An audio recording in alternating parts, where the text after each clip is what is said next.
Bryophyte and bryophyte's introduction पाहिलं. So now we are going to move toward that next part related with that bryophytes, that is nothing but the economical uses of bryophytes and also about their classification and their examples. Okay, so just here what about that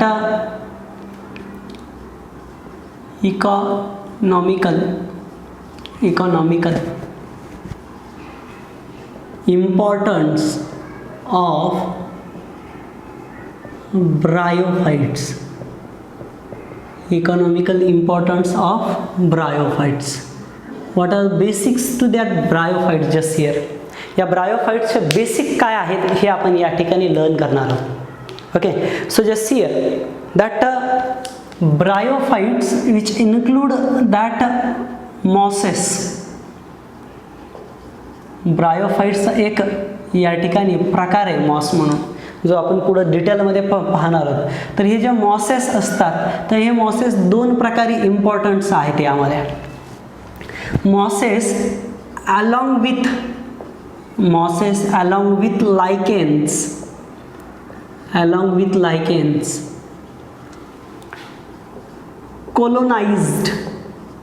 colony तयार करतात, group तयार करतात, colonised on rock वरती colony तयार करतात. So colonise on rock, that is said to be the weathering of rock. That is said to be the weathering of rock, and because of presence of that lichens and mosses, okay, they produce oxalic acid which dissolved rock to form soil. याचं रॉकचं रूपांतर soil मध्ये होईल. This is somewhat said to be the pedogenesis, soil formation. Okay, या oxalic ॲसिडमुळे रॉकचं रूपांतर soil मध्ये होईल. And it helps to grow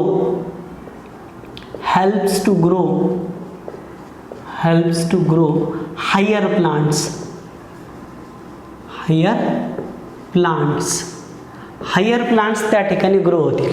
okay, and second thing या मॉसेस बद्दल जर पाहिला तर तो असा असेल that mosses they are useful to. ह्या मॉसेसचा पहिला यूज या ठिकाणी रॉकचं रूपांतर या ठिकाणी सॉइल मध्ये करणं याच्यासाठी आहे. and second use, mosses helps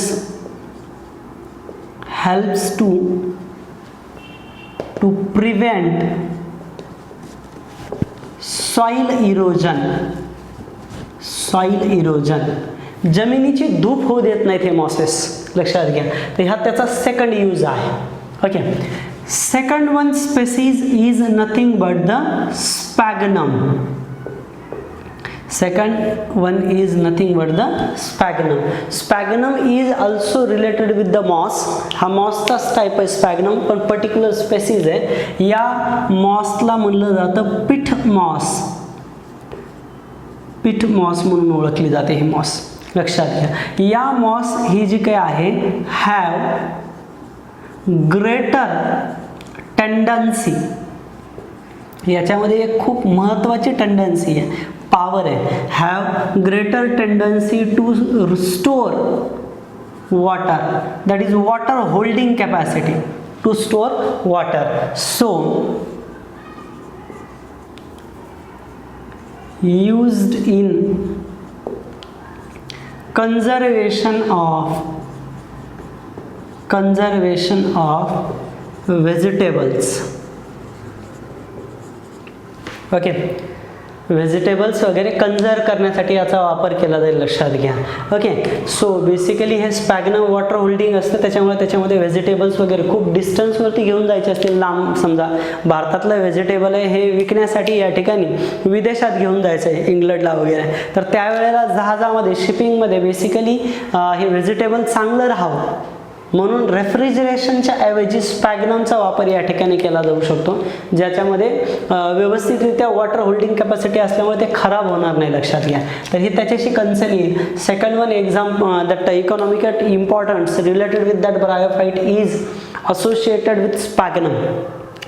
okay, स्पॅग्नमचा हा फायदा आहे. ओके, तर त्याच्यानंतर बेसिकली जर तुम्ही बघितलं आणखी, what about we can say it as that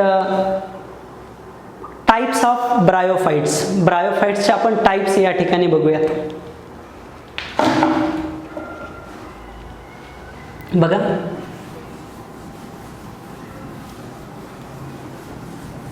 types of bryophytes पाहूयात आपण.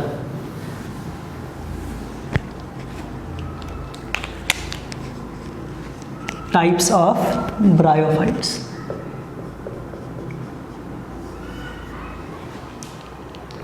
Bryophytes are further classified into two types. ब्रायोफाइट्सचे वर्गीकरण दोन गटामध्ये केलं जातं. एक असतात लिव्हरवर्ट्स आणि दुसरे असतात मॉसेस. ॲक्च्युली हे दोन प्रकार त्याच्या स्ट्रक्चरवरून पडलेले आहेत आणि त्याच्या या ठिकाणी बेसिक डेव्हलपमेंटवरून पडलेले आहेत. अजून याच्यामध्ये हॉर्नवर्ड्स वगैरे सुद्धा प्रकार आहे. तर लिव्हरवर्ड्स हा काय आहे लक्षात घ्या. लिव्हरवर्ड्स नावातच आहे. स्ट्रक्चर इज डॉर्सोवेंट्रल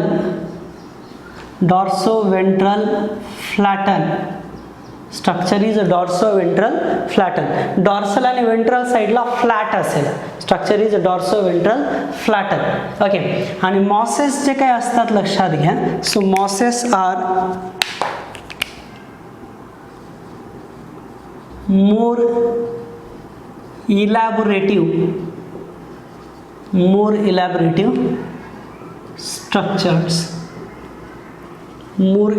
स्ट्रक्चर्स असतात मॉसेसमध्ये.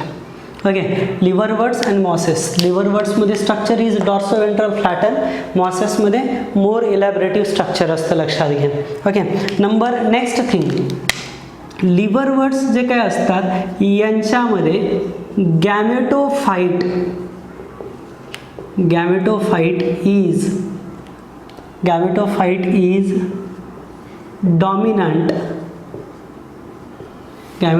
इज डॉमिनंट green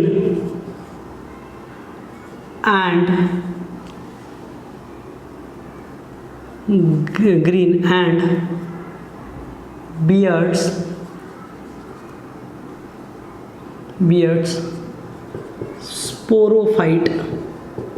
स्पोरोफाइट तयार करेल. तर मॉसेसमध्ये काय असतं, in case of mosses sporophyte is more elaborative than liverworts. Sporophytes जास्त इलॅबोरेटिव्ह असतो लिव्हरवर्ट्स पेक्षा. ओके, याचा अर्थ असा नाही की गॅमेटोफाइट डॉमिनंट नाही, इथंही गॅमेटोफाइटच डॉमिनंट आहे, पण स्पोरोफाइट कम्पेअर टू लिव्हरवर्ट्स जास्त डॉमिनंट असेल. ओके, या पद्धतीनं पुढचं या ठिकाणी असेक्शुअल रिप्रोडक्शन जर झालं याचं, asexually form gemmae, that is bud. Gemmae तयार करतात, asexually form gemmae which produce new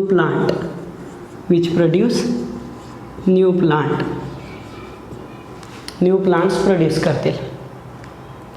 okay, आणि याच्यामध्ये तसं काही एवढं बेसिक असं काही स्ट्रक्चर नोंद नाही आहे. नंबर नेक्स्ट, सेक्शुअल रिप्रोडक्शन जर बघितलं याचं, सेक्शुअल रिप्रोडक्शन, तर सेक्शुअल रिप्रोडक्शन कसं होणार आहे लक्षात घ्या. बेसिकली जर तुम्ही बघितलं तर सेक्सेस आर सेपरेट, इथं सेपरेट सेक्सेस आर सेपरेट, म्हणजे बेसिकली डायसी असे. फक्त कुणाच्या बाबतीमध्ये, सेक्शुअल इन मार्केन्शिया मार्केशिया. This is a species of that liverworts. लिव्हरवर्ट्सची स्पेसीज आहे, काय नाव आहे? मार्केशिया. ओके, मी तुम्हाला या ठिकाणी एक स्लाइड टाकेल मध्ये या व्हिडिओच्या मध्ये, त्याच्यामध्ये ते स्ट्रक्चर दाखवून देईल की सेपरेट असतात सेक्स. सेक्स सेपरेट असतील तर त्याला या ठिकाणी डायशियस असं म्हणायचं. ओके, डायइशियस. ओके, आणि एकत्रित असतील तर एकाच ह्याच्यामध्ये असतील तर मोनोइशियस. एक मोनो, डाय सेपरेट, दोन. लक्षात घ्या, डोक्यात असू द्या पूर्णपणे. Okay, so sexes are separate dioecious. So male आणि फिमेल. मेलला या ठिकाणी म्हणायचं अँथेरिडिया आणि फिमेलला म्हणायचं आर्किगोनिया. मी आधी पण सांगितलं आहे तुम्हाला ही ट्रिक्स.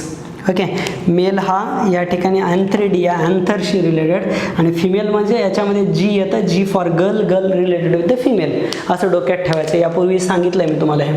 ओके, या पद्धतीने सेक्शुअल रिप्रोडक्शन असेल यांच्यामध्ये, आणि अशा पद्धतीने हे लिव्हरवर्ट्स असतील, लक्षात घ्या. ओके, त्यांचं स्ट्रक्चर हे असं असेल. समजा एक रफ डायग्रामॅटिक पोर्शन, याला अशा पद्धतीने एक हे आलेली असेल. ओके, हे खूप झिगझॅग जर कसंही असेल तर याचा अर्थ हा मेल आहे, म्हणजे अँथ्रिडिओपोर, अँथ्रिडिया. याला असे या ठिकाणी रूट लाईक स्ट्रक्चर असतील, याच्यावरती असा कप लाईक जेमी आलेला असेल. ओके, आणि दुसरं या ठिकाणी असं असेल, याला रायझॉइड्स असतील. हे रायझॉइड्स आहेत समजा. ओके, याला असं या पद्धतीनं आलेलं असेल. हे थोडंसं डेकोरेटिव्ह असेल, व्यवस्थित डेकोरेटिव्ह असेल तर याला म्हणायचं फिमेलशी रिलेटेड. लक्षात घ्या, फिमेलशी रिलेटेड, डेकोरेटिव्ह फिमेलशी रिलेटेड, आणि झिगझॅग कसे असेल तर मेलशी रिलेटेड, असं डोक्यात घ्या. या पद्धतीने असेल. त्याच्यानंतर मॉसेसमध्ये जर बघितलं तर दोन स्टेप्स असतात. गॅमेटोफाईट जो असतो याच्यामधला गॅमेटोफाईट, याच्यामधला जो गॅमेटोफाईट आहे, गॅमेटोफाईट इन टू स्टेजेस. गॅमेटोफाईटमध्ये दोन स्टेप्स असतात, लक्षात घ्या. एक पहिली जी काही स्टेप आहे तिला म्हणायचं protonema stage, protonema stage. Okay, आणि दुसरी जी असते तिला म्हणायचं प्रोटोनेमा स्टेज, गॅमेटोफाईटची रिलेटेड. आणि दुसरी जी स्टेप आहे, लक्षात घ्या, त्या दुसऱ्या स्टेपला या ठिकाणी म्हणायचं लिफी स्टेज, लिफी स्टेज. ही प्रोटोनेमा स्टेज कशी तयार झाली, लक्षात घ्या. ही तयार झाली डायरेक्टली फ्रॉम स्पोर. स्पोरपासून डायरेक्टली तयार झाली ही प्रोटोनेमा स्टेज. ओके, याला प्रायमरी स्टेज म्हणावं लागेल आपल्याला. ही प्रायमरी स्टेज डेव्हलप झाली तर याच्यापासून लिफी स्टेज तयार होईल, लक्षात घ्या. लिफी स्टेज म्हणजे कशी असते, लक्षात घ्या. प्रोड्यूस्ड फ्रॉम, ही तयार होते, कुणापासून तयार होते? Produced from secondary protonema. Secondary प्रोटोनेमापासून तयार होती लिफी स्टेज. ओके, या पद्धतीने लिफी स्टेजमध्ये हे असं असेल, या पद्धतीने लीफ लाईक स्ट्रक्चर्स असतील, खाली रूट लाईक रायझॉइड्स असतील. ओके, पुढं गेल्याच्या नंतर वरती हे असं स्ट्रक्चर असेल. तर याच्यातलं हे जे स्ट्रक्चर आहे एवढं, हे आहे गॅमेटोफाईट हॅप्लॉइंटिक स्ट्रक्चर, आणि याचं वरचं जे स्ट्रक्चर आहे हे आहे डिप्लॉन्टिक स्ट्रक्चर. याच्यामध्ये हॅप्लॉन्टिकमध्ये काय येतात? रायझॉइड्स, लीफी स्टेज, आणि हे याला सेटा, कॅप्सूल, आणि खाली फूट.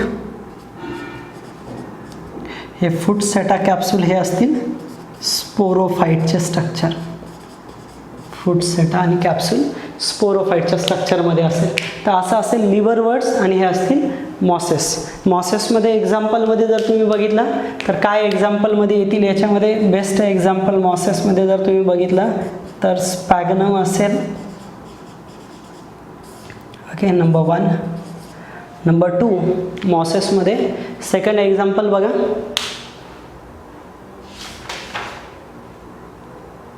Second example of mosses that is nothing with the funaria. हे जे एक्झाम्पल आहे ही figure, this figure is funaria. Okay, second example is funaria. तर या पद्धतीचा हा पार्ट असेल. Just keep in mind that all the things and write down. Okay.